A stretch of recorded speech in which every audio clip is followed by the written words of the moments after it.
நல்ல ஒரு விஷயத்த நான் தெரிஞ்சுக்கிட்டேன். எங்கே எதிர்ப்புகள் அதிகமாக இருக்கோ, அங்கே நீங்கள் முன்னேறி கொண்டிருக்கிறீர்கள் என்ற அர்த்தம். அந்த இடத்துல நீங்கள் உங்களுடைய டேலண்ட்டை காட்டுங்க, நீங்கள் பெரிய ஆள் ஆயிடுவீங்க.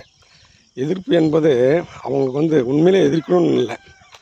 அவன் உங்களை பாப்புலாரிட்டி ஆக்க விடக்கூடாதுன்றது தான். நீங்கள் பேசப்படக்கூடாது அப்படிங்கிறது தான். அதனால் எங்கே எதிர்ப்பு இருக்கிறதோ, அங்கே நீங்கள் உங்கள் வேலைகளை செஞ்சுட்டு, அந்த எதிர்ப்பெல்லாம் மீறி செஞ்சீங்கன்னாக்கா, நீங்கள் டாக் ஆஃப் தி டவுன் ஆயிடுவீங்க. நீங்கள் ரொம்ப ஃபேமஸ் ஆயிடுவீங்க.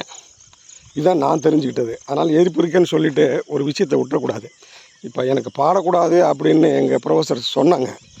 ஆனால் நான் சோஷியல் மீடியாவில் பிஸியாக தான் இருந்தேன். சோஷியல் மீடியாவில் நிறையா fans all over the world அப்படி நிறைய பேர் பார்த்துக்கிட்டு இருந்தாங்க.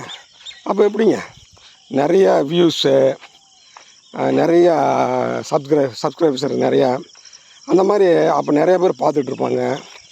அப்போ அவங்கெல்லாம் என்ன அது அவங்கள நம்ம யாராவது ஒருத்தர் நம்ம உற்சாகப்படுத்தினா நாமளும் உற்சாகமாக இருக்கணும்.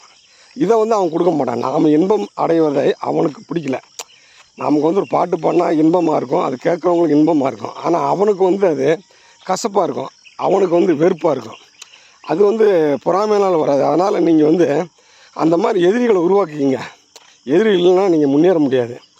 அதான் விவேகானந்தர் சொல்லுவார், ஒரு நாளைக்கு உனக்கு பிரச்சனை இல்லையா, நீ தவறான பாதையில் நீ போயிட்டுருக்கேன்னு சொல்லுவார். அதனால் ஒவ்வொரு எதிரிகளை உருவாக்கி கொள்ளுங்கள். எதிர்ப்பாளர்கள் இருந்தால் தான் நீங்கள் முன்னேற முடியும்.